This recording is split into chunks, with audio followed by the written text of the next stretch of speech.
Hello po mga kababayan, mga minamahal. Isang magandang umaga po sa inyong lahat. Ngayon po ay 21 ng April 21, 2024 or 2024.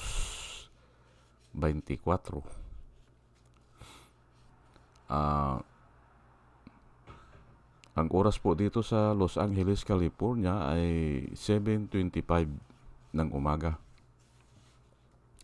Sunday at medyo natanghalian tayo kasi nga walang pasok. Pero maganda po ang tatalakayin natin ngayon. Bali, dalawang topic ito na mahahagip ko ngayon. At nagpapasalamat nga ako at mahahagip ko muna yung dayaan sa eleksyon. Opo. Ilang linggo din na hindi ko nahagip eh. Ang topic ko po ngayon ay Philip Salvador, endorso ni Rodrigo Duterte as senator. Yan po ang balita nung nakaraang araw. Opo, hanggang kahapon, nasa kuan yan, ang dami din nagbablog patungkol dyan. Ang sabi ng iba ay wag naman sana. Yun ang karamihan na nagbablog. Pero ako po ay didiretsahin ko na kasi baka kulangin ang oras ko eh. Dahil sa computerized election po tayo, malamang manalo yan. At baka mag number 1 pa yan. Opo, yan ang tatalakayin ko. At nakakatakot. Ang nakakatakot po diyan ay yan ang kagustuhan ng China. Na ang mga senador natin ay mga walang alam. Yan kay Robin Hood Padilla. Walang alam kung hindi ang sasabihin ay baka girahin tayo ng China. O ganon din ang sasabihin yan. At yan po ang nakakatakot yan. Kung computerized po tayo, ay malabang manalo yan o baka mag number 1 pa yan. Kasi nga ay dadaanin lang yan sa lakas ng loob eh. Malakas po ang loob nila na mag-manipulate. Kasi nga computerized eh. Isang tao lang eh, man in the middle lang ang kailangan nila eh. Bayaran nila yan ng 100 million, papayag eh. Ganun lang yan. Kaya dapat ilaban po natin o ilakad po natin itong 2025 election ay hybrid na. Manual ang counting sa presinto, ang transmission pwede nang i-transmit yan. Pag may record na ang bawat presinto na binilang ng manual, mayroon ng record, pwede nang i-transmit yan by means of electronics. Ayan po, dayain man nila, mahihirapan sila kasi may record na tayo dito sa precinct level. Opo. Ayan po yan po ang tatalakayin ko ngayon. Pero bago ang lahat ay hayaan nyo muna na batiin ko muna yung mga subscriber at magpasalamat na rin sa kanila. Ito po sila, yung batch number 1 ay si Rosana Narumi ng Japan, Al Ulalia ng Bacolod, Pampanga. Salamat po sa inyong lahat. Nang dahil po sa inyo, ay ako po ay patuloy na nagbablog. Opo. Nagiging inspirado po ako dahil sa inyo. At salamat po sa inyong lahat. Si Libra Girl, si Alex Sarmiento, Dolor Garcia ng Milano, Italy, Nana Antibi ng Bahrain, Will Utaib ng Laguna, Nelson Balyaran, Julia Magbanuan ng Singapore, Andre Deliver, Arnold Pernan ng Cebu, Larry Narbais, Josia Lan, Elenita Scripture ng Germany, Bin Puno, Leti Peralta ng Mamburao Occidental, Mindoro, Maribel Balikat Colio, Querti Q, Juna M, Rinaldo Abintino, Mel Herrera ng Evanston, Illinois, Ernesto Aburque, Placer Eduarte, Yasmin San Juan, Roman Di Paz, Mary Grace Santos, Pacmando, Jun Cabrera,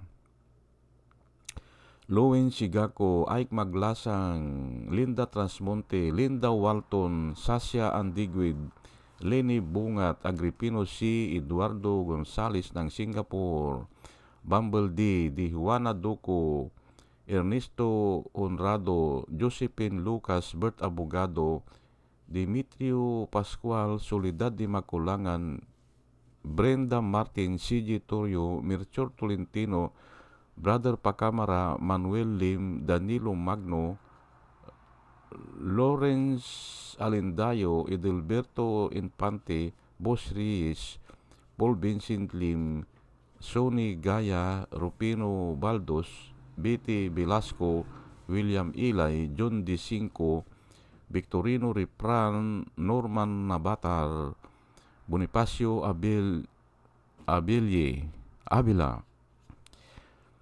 Danilo Magno, Carl Arman, Salvi Ibanez, Domus Ticton, Tibtib Mercado, Bernadette Francisco, Yoser P.O., Cyril Andres, Hilmi Henel Dugardi, Rubin Delpin, Mama Gina, Lance Sumintak, Leonardo Asibis, Jose Tosi. Salamat po sa inyong lahat. At ito naman po ang mga vloggers na nire-recommenda ko po sa inyo na ating suportahan at panoorin. Ito po sila, si Michael Apasible Bulletin, Attorney Enzo Recto, Bunyog Pagkakaisa, Vlogcaster Armandin, Engineer Tuto Kausing, Aling Marie, Mr. Sa Totoo Lang To, Christian Isguera, PMT JR Vloggers, The Action Man, Roy Japantor, Divina Apostol, CJ Pischay, Kapihan ni Art at Ago, Damjus Journey, Kakamping, Ang Batas with Attorney Claire Castro at saka yun si Waldi Carbonil. Ugaliin po natin na makinig sa kanila at marami po tayong matututunan sa kanila. Nakikita ko po na yung mga sinasabi nila ay totoo at para sa ikabubuti po ng bayan. O sige po at tayo po ay tuloy-tuloy na sa ating topic ngayon. Philip Salvador, endorso ni Rod Duterte as senator. Yan po ang nakakatakot. Kasi nga baka dayain na naman hindi ba? O lulusot yan. Magiging number 1. Ay yan po ang gusto ng China. Na ang mga senador natin ay mga walang kwenta. Hindi ba? O mga walang kwenta. Na ang sasabilang ay baka girahin na tayo ng China. Hindi ba? Bigyan ko lang po kayo ng maikling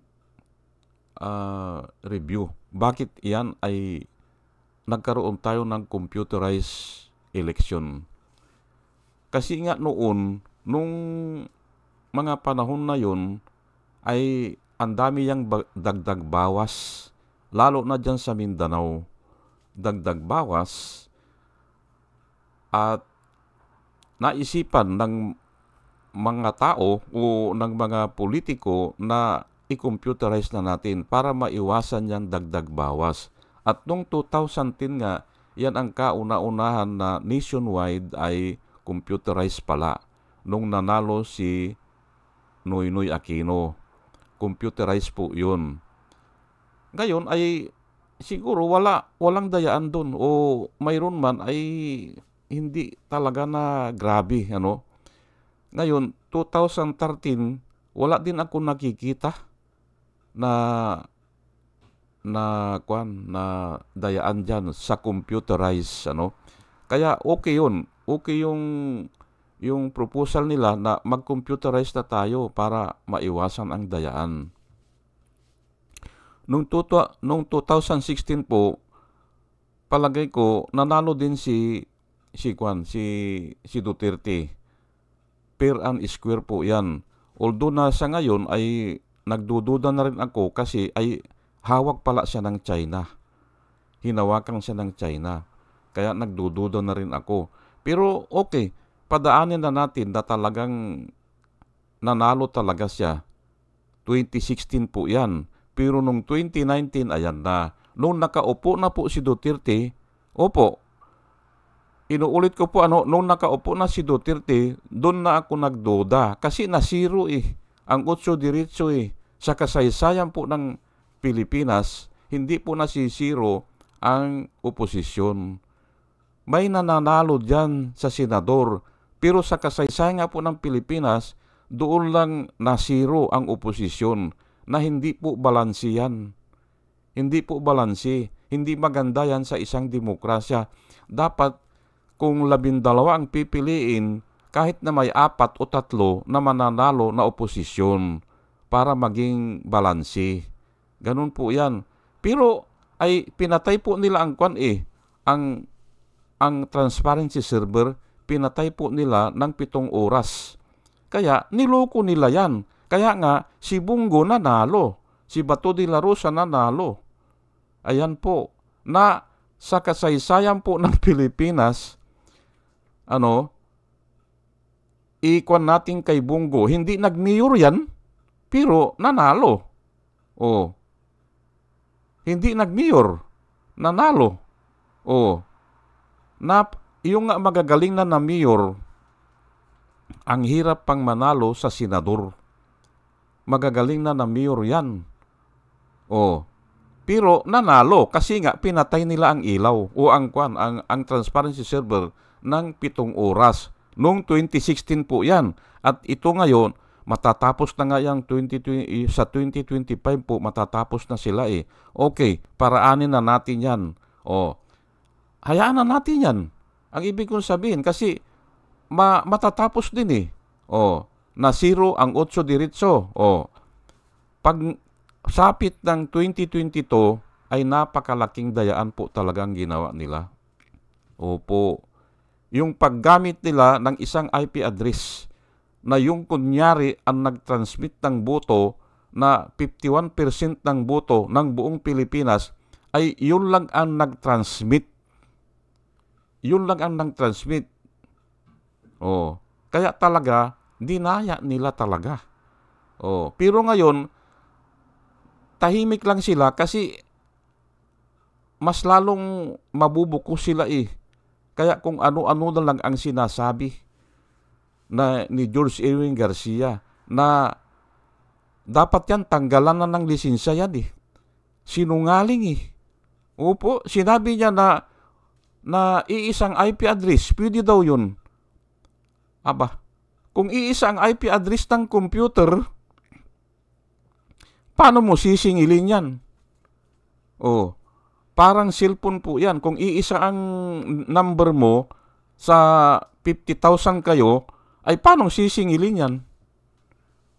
Kasi ang presinto po ay 100,000 plus 700. 100,700%. Dapat yan, ganon din kadami ang boot counting machine. At ang isang boot counting machine, mayroon pong isang IP address. Yung public IP address. Ay hindi ang ginamit nila yung private IP address pa. Private saan? Private unto them. Private sa Commission on Election. Yun ang nagpadala ng boto. Kaya nga dinaya Sa Metro Manila, 98% ng boto doon dumaan. Hindi ba? Pero bago ako magpunta dyan, ipapaliwanag ko muna papaano talaga yung sequence of events kung bakit nag-conclude ako na talagang napakalaki ang dayaan. Una, nung gabi po ng eleksyon, nung nagtatransmit na, yung 3 points kasi, halimbawa, ay every 20 minutes nagtatransmit sila. Grinap ko po yun, yung every 20 minutes o every 15 minutes, straight line po ang boto Kako, kalukuhan ito. Bakit magiging straight line ang boto? Kaya nung 8:02, nag-conclude na ako, dinaya ito, kako. Dahil dun sa straight line ang boto, hindi nagbabago. Opo. yung as the times goes by, ganun din ang boto ni Leni, ganun din ang boto ni Bongbong Marcos. Dapat yan ay curvature o naghahabulan o hindi straight line yan. Ngayon, at yun din ang pinagtaka ng marami, yung mga mathematician, mga engineers, o yung mga nakakaintindi, yung halimbawa, yung mga scientists, madali silang mag-graph yan eh. Nakita din nila yan. Nakita ko yan sa YouTube eh. May nag-publish agad, daya yan, kasi nga straight line eh. Ngayon, pero nung after ilang araw ay lumabas ang resulta na nanggagaling sa yung record po yung record. Hindi ko alam kung ilang araw yan nagpalabas sila ng resulta ang COMELEC at ang vote counting machine ng transparency server ng PPCRB hindi pantay. Hindi parehas ang boto. After 1 hour, doon na nagduda ako. At pati nga yan sila Rio at saka yung mga technical man. Kasi nga, ang kontrata ay yung vote counting machine magpapadala sa 3 server. At the same time po at the same time o at one time, ipapadala nila yung resulta sa 3, sa municipal server, sa transparency server, at saka sa COMELEC server, COMELEC main server. Ngayon, ang tanong ko, iisa ang nagpadala, iisa ang number na ipinadala, ay bakit hindi parehas ang number o ang resulta? 20 million na sa transparency server, samantalang sa COMELEC server ay 12 million pa lang ang nabibilang nila. Mali hindi ba? Ibig sabihin ay iba ito. Hindi naganap yung kontrata. Tanungin ko po kayo, kung magpadala kayo ng message sa Amerika, sa Japan o sa sabay-sabay po na marireceive yun at iisa ang laman kung copy parnis. Iisa ang sinasabi. Halimbawa, sinabi mo, nabibigyan kita ng pira. Ayun din ang marireceive nung kabila, bibigyan kita ng pira. O ganun yan Bakit iba ang resulta? Ayun na, doon po nag-umpisa yan. Hinalungkat na nila ng hinalungkat. Hanggang ngayon ay yun na nga, ang mga pangyayari na gumamit sila ng isang private IP address. Ayan At sa ngayon, makinig po kayo doon sa vlog ni Tuto Kausig na andun na talaga na alauna pa lang, 2:00 ng butuhan, nagtatransmit na pala. Ayan nagtatransmit na. Naka-record po yan.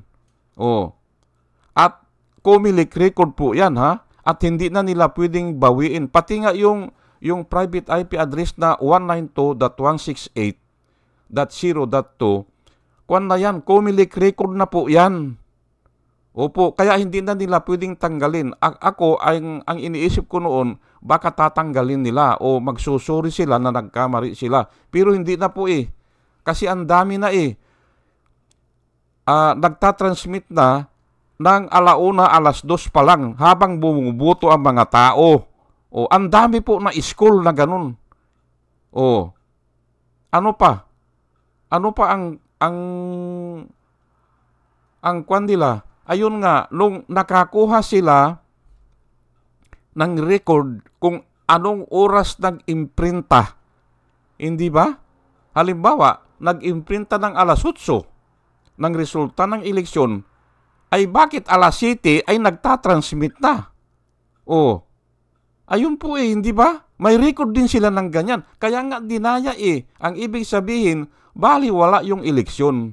yung mga boto ng tao, hindi talaga yun ang nasunod. At ako naniniwala po ako dyan. Dahil nga, ay ako, maobserba po ako, simula nung bata ako, ay nakakasama na ako dyan sa eleksyon at hindi po ako nagkakamali. Pag maraming tao ang umaating sa meeting, pag marami po, doon ko lang tinitingnan Halimbawa, si Mayor, nagpa-meeting. Kakaunti ang umatin. Ay yung kalaban niya maraming umatin. Doon po ako nagbabase. Ay, ang meeting po ni Bongbong Marcos, walang umaatin. Kakaunti pa ang number of sorties, hindi ba? Kakaunti yung meeting nila at wala pang umaatin. Ay, paano mananalo yung kako? Ayan pala, dadayain lang nila, hindi ba? Hindi pa siya umatin ng debate, hindi ba? No more debate, hindi ba? Kaya pala walang debate, ay aasahan lang nila ang Smartmatic. Ganon po yan. At nagawa kasi nila noong 2019 na kung saan nanalo si Amy Marcos. Hindi ba? Nanalo si Bongo. Nanalo si paggising ko nga alauna na ng umaga. Nakatulog na ako noong 2019 election. Nakatulog na po ako. Paggising ko ay ito na, 70% na. Sabi nila, sino na ang number 1? Ay ito na. Hindi ba? Aywan ko yan, si Bongo ata, number 4 o number 5 yan Si Bato de la Rosa, lusot na sila. Hindi ba? Kaya nga, yan din ang ginawa nila sa 2022. Noong 2022, ang akala ko nga noon ay papatayin nila ang Meralco o ang buong ilaw. Papatayin ka ko ito. Pero hindi pala. Kung hindi, ayan, minanipulit na nila. At overwhelming po ang mga ebidensya. Overwhelming po. Para patunayan ko po yan,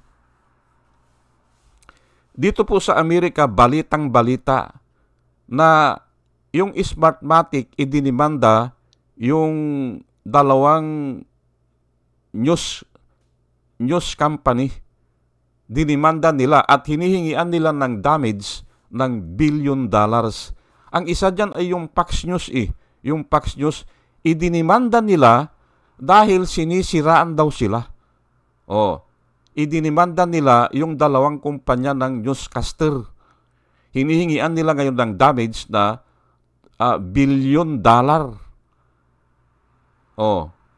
Dahil nga nasisira daw ang reputation nila. Dito po sa Amerika ang ginawa naman ay kinuha nila ang record ng Pilipinas. At dinala dito yung record ng Pilipinas. Ay overwhelming namandaraya sila unandaya sila yung Smartmatic. Umatras na po ang Smartmatic. Ang sabi nila, iaatras na namin ang aming complaint. Kanya-kanya na lang tayo nabayad ng abogado. Yan po ang huling latest na news patungkol dyan. Kahapon, kababasa ko lang, iaatras na nila. Umatras na yung Smartmatic. Kasi nga, nakita nila na tama na may dayaan. Kinuha nila ang dayaan sa Pilipinas. Yun ang ipapalad nila. Pero ay hindi na nag-atras na yung Smartmatic. Ayan po ang katunayan na talagang yung nadidiscovery dyan sa Pilipinas, talagang napakalaking dayaan. Ay hamak mo yun na lang, yung gagamit ng isang IP address, yung nagpadala ng boto, na ini-expect natin ang magpapadala ng boto ay yung vote counting machine na isang public IP address. Kasi nga hindi makakadaan Hindi po makakadaan ang isang local o ang isang private IP address. Hindi siya makakadaan sa telco. Hindi siya makakadaan sa Globe. Opo, kahit na ikaw ay nasa Metro Manila, hindi ka makakadaan. Dadaan ka talaga ng kumpanya ng telco. Ayan po. Ay bakit ang nagpadala ngayon ng boto doon sa Comelec po ito hindi sa transparency server ang nagpadala ng boto na 51% po ng boto ng buong Pilipinas ay dumaan sa isang private IP address. Ayun nga, kasi nga nakakonekta sa kanila. Engineer po ako, naintindihan ko po yan. Ang ibig sabihin, local lang nila. Local area network ang nagpadala ng 51% ng boto ng buong Pilipinas. Adi dinaya yan, hindi ba? Oh.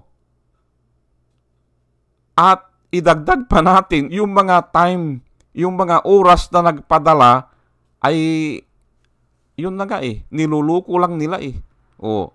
Bakit mauuna magpadala kisa dun sa bakit mauuna mag-receive kisa dun sa mag-imprinta ng resulta sa isang presinto? Mali hindi ba? At saka noong una ayaw pa nilang ipakita yung record. Pero ang ibang kumpanya katulad ng Globe ata o ang ibang telco company nagpakita na ng record. Kung anong oras dumaan yung mga pinadala. Ayan nga, hindi ba? Wala talagang dumaan sa telco. Walang transmission na dumaan. Yan ang sinasabi nila. Kasi nga, hinihiling nung nila Eliseo Rio na ipakita man lang yung transmission na dumaan ganung oras, alas 7 hanggang alas 9. 2 oras lang ang hinihiling nila na ipakita ng telco. Ayan, ipinakita nga naku po, alauna pa lang nagpapadala na ng resulta habang nagbubutuhan. Kaya baliwala yung buto po natin. Baliwala. Naligo ka, nag-ayos ka, namasahe ka, pero baliwala. Yan po ang pinakamalaking panluloko. Hindi ba? Ng Smartmatic. Aywan ko kung sino ang kakutsaban nila dyan. Pero ako po, nananalangin po ako sa Panginoon na sana parusahan ng napakatinding parusa yung tao na na-involve dyan. At hindi po ako natatakot. Kasi wala na tayo magagawa Hawak nila lahat Hawak po nila. Natutuwa po ang Diyos pag tayo ay kumukonsulta sa Kanya at ibinibigay na natin sa Kanya ang ating mga hinaing, ang ating mga problema. Cast all your cares upon Him because He cares for you. Yan po nakasulat. Kung wala ka nang magagawa talaga, hawak na nila lahat Ang kumilik si George Irwin Garcia, parating nagsisinungaling. Opo, pumapayag daw siya na bubuksan, na mamili pa yung mga complainant. Sila ang pipili ng presinto. Pero wala naman.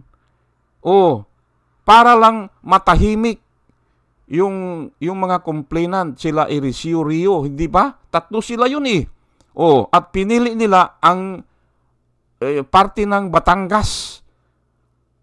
Kasi doon nila na-monitor na doon sa Batangas, ang ginamit na IP address ay 192.168. Ngayon, hindi nila binubuksan. Hindi ba? 192.168.0.2, private po yan ang nagpadala sa computer sa server ng Kumilik. Private po yan. Paano mangyari yan na ang kontrata dapat nga hindi binayaran ng Smartmatic Bakit? Ay hindi niya sinunod ang kontrata Sa amin po, sa mga engineers, pag hindi mo sinunod yung kontrata, ihuhold namin ang payment mo. Ang nagpadala ng boto ay private, pero ang kontrata, ang magpapadala ng boto ay yung mga vote counting machine. Yun na lang, para maintindihan po ng yung ordinaryo na tao, yun na lang. Hindi ba? Bumayad tayo ng vote counting machine. Hindi ba? Bumili tayo. Para lang maipadala. Ay hindi pala nasunod. Hindi ba? Kaya nga, dinaya talaga Pero pupunta na ako dito sa bakit dapat yan tanggalin na yan. Yang computerized election na yan. Tanggalin na po yan. At ito po ang mga reason ko na hindi nababanggit ng ibang vloggers. Iba po ako ako po ay parati akong tumitingin sa Biblia. Bakit tatanggalin na yan? Bakit gusto ko na mawala na yan, yung computerized election na yan? Kasi nga, bawal yan sa palatuntunan ng Diyos. Although na maganda yung reason nung nagsuggest yan, pero ang reason kasi ng tao kung minsan, didiritsahin ko na ang akala ng tao tama siya. Ano bang kanyon? All the ways of a man is right in his own eyes, but the end thereof is the way of death. Ayan po nakasulat All the ways of a man, ayan nga, ang sabi nila, computerized na tayo para wala nang dayaan, wala na yung dagdag bawas. Nasunod ba? Hindi po, kasi ang tao po ay talagang sakim, talagang masama. Wala pong katapusan yan. Aywan ko, sino ang nag-propose yan noon na computerized na tayo? Ang tanong ko po sa inyo, naayos nyo ba ang eleksyon? Hindi. Kasi nga, ang puso ng tao ay talagang napakasama. Maaalis lang yan kung kahabagan ka ng Diyos. Opo, kung ikaw ay makasumpong ng habag, ganun kay Noah. Noah find favor.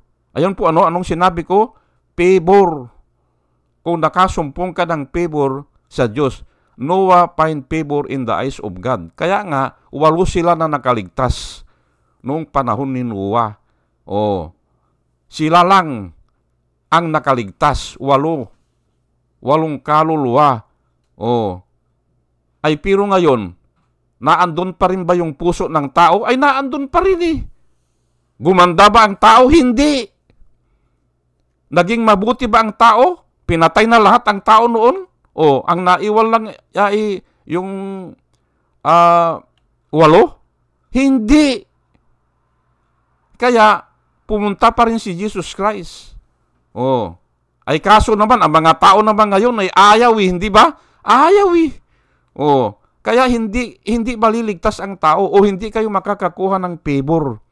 Sa favor lang po ng Panginoon para mabago yung kasakiman ng tao, yung kalukuhan ng tao. Ayan na nga niluluko nga nilang eleksyon hindi ba? Ito po ang mga verse. Mark 8:18. Having eyes you do not see, and having ears you do not hear, and do you not remember. Ayan po, ay bali at ang pagkabasa ko, question mark pala yun, pero hindi bali, uulitin ko na lang, having eyes, do you not see? Having ears, do you not hear? And do you not remember? Ay wala nga po kasi nga hindi ginamit Hindi ba? Hindi nagamit at ipinalit doon sa artificial intelligence ang bumilang ng boto ang nakinig ang lahat na. Hindi ba? Ayan po. Kaya dapat yan, tanggalin na yan. Hindi na uubra yan. Sa Germany, tinanggal na nila kasi nga walang transparency. Kaya nga ito, biblical, hindi ba? Pero ito ang mas matindi. Itataas ko lang po Jeremiah 11:8. Jeremiah 11:8. Hear this now. Sabi po ng Panginoon sa pamamagitan ni propeta Jeremiah. Hear this now, O foolish people. Ano po ang sinabi? Foolish Hindi ba? Foolish. Sinabihan po ng Diyos ang mga tao na foolish people. Bakit? Without understanding. Ayan pa, sinabi pa, without understanding. Nakatanga na lang ang mga tao dyan. Nakatanga. Hindi nila naintindihan yung PPCRB, ano po ang naintindihan nyo doon? Wala. Kasi hindi naman kayo bumilang tapos magsa-certify kayo. Hindi ba? O PPCRB, basahin nyo po ang Jeremiah 11:8. Hindi ba? Who have eyes and see not, and who have ears and hear not. Ayan po. May tainga kayo, hindi nyo naman narinig yung isinigaw yung pangalan ng tao kung sinong ibinuto. May mata naman kayo, hindi nyo naman binasa o hindi nyo naman nakita kung sino ang ibinuto ng tao. Kaya nga, ang tawag po ng Diyos dyan ay foolish people and without understanding. Kasi nga hindi nagamit yung mata o hindi nagamit ang tainga. Hindi ba? Ay bakit sasabihin ng Panginoon yan kung hindi totoo? Although na itong ay patotoo ito patungkol doon sa mga Diyos-Diyosan o yung mga ribulto. Patungkol po ito. Pero gagamitin ko rin dito sa nakaraang eleksyon. Yang 2022 na yan. May mata nga tayo, hindi naman natin ginamit. May tainga tayo, hindi naman natin ginamit. Dahil nga, ang proposal na magagaling na tao, yung mga politiko noon, sabi nila, ay kung na tayo, computerized na tayo para walang dayaan. Hindi ba? Hindi nila alam, kasi nga siguro hindi sila nagbabasa ng Biblia eh. Ang tao po ay talagang sakim. Yan po ang turo ng Biblia. Ang tao ay naligaw. Ang tao ay kailangan ang Redeemer. Opo, ngayon kung ang iisipin ng isang politiko na siya ang magaling, hindi ba? Ay wala 'yun. Hindi ba? Na tatapusin niya ang korupsyon sa 6 months, ay siya nga ang magaling eh. Nanluluko lang 'yun. O mas lalong hindi siya tutulungan ng Diyos. Mas lalo po. Ang utang natin nung naupo si Duterte ay nasa 6 trillion ang utang natin. Lahat-lahat na yon. Pero nung umalis si Duterte, ang utang natin ay naging 12 trillion. Ayan po, hindi ba? Tapos sasabihin niya noon na aalisin niya ang korupsyon, ay mas lalong nagrabe. Hindi ba? Matthew 6:22. The lamp of the body is the eyes. The lamp of the body is the eyes. If therefore your eyes is good, your whole body will be full of light. Iyan po ang sinabi ni Jesus Christ. Or the eyes is the lamp of the body. Iyan po sa iba, the eyes, ang ating lampara, yung lampara kasi ang ating mata, lampara ng ating body. Ngayon kung maliwanag ang ating lampara, sabi niya, o ang ating eyes, ay our body is full of light. Ay kaso nga hindi natin ginamit eh. Hindi ba? May mata nga tayo, hindi naman natin ginamit.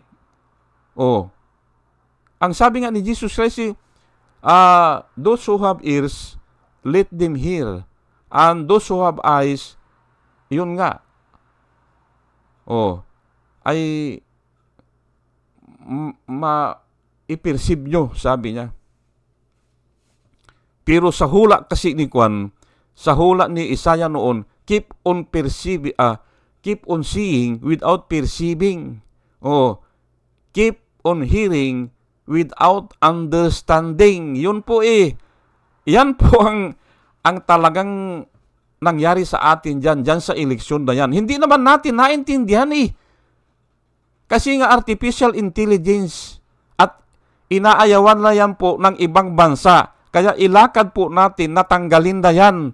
Kasi nga, uulitin ko lang ang topic ko ngayon ay inendorso na si Philip Salvador na pwedeng mananalo yan.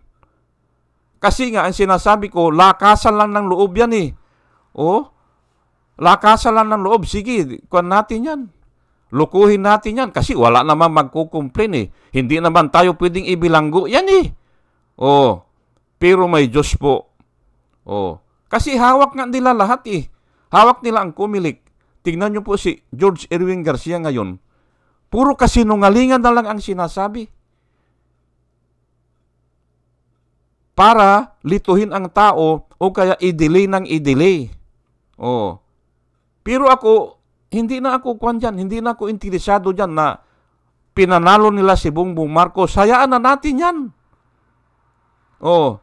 Ang ilaban natin ngayon, itong 2025 na hybrid na, ang butuhan ay sa presinto ay bibilangin ng manual. Tapos kung may record na tayo, may screenshot na, may alam na ang kwan, yung mga tao na nanonood, alam na nila, mahirap na nilang dayain dyan. Dayain man nila, gagastos sila ng malaki. Opo. At talagang baka sa isang baryo, hindi papayag yung ibang tao na babaguhin nila ang resulta ng eleksyon. Opo. Oo. Ayan po ulitin ko po ay ilaban natin. Nakikiusap po ako sa inyo na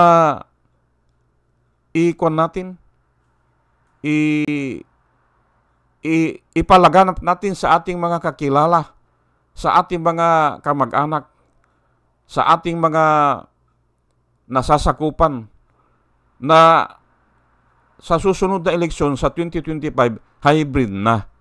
Opo. Alisin na natin yan na computerized na yan o yung smartmatic na yan. Alisin na natin yan. Ganun po. Kasi kung hindi natin aalisin yan, ay baka madali tayong sakupin ng China. Kasi nga ganyan lahat ng senador kakampi sa China Kay Kibuloy, kakampi. Hindi ba? Hindi mahuli si Kibuloy, hindi ba? Kasi nga, ang daming kabig, ang daming kakampi. Ano na bang nangyari dyan sa kwan? Wala na kay Tibis, hindi maipauwi. Kasi nga ganyan Marami silang kasangga. Mga senador, hindi ba? Nabunga yan, ulitin ko sila ay produkto ng Smartmatic. Ayan po, kaya ganyan sila. Wala silang takot sa tao kasi nga, alam nila na kayang i-manipulate ng Smartmatic. Sige po, at hanggang dito na lang po at dalangin ko po sa Panginoon na sana tayo ay sa ating pakikinig ay bigyan niya tayo ng wisdom. Dinadalangin ko po yan bago ako mag-umpisa. Opo. At muli ay isang magandang umaga at salamat po sa inyong pakikinig. Salamat po.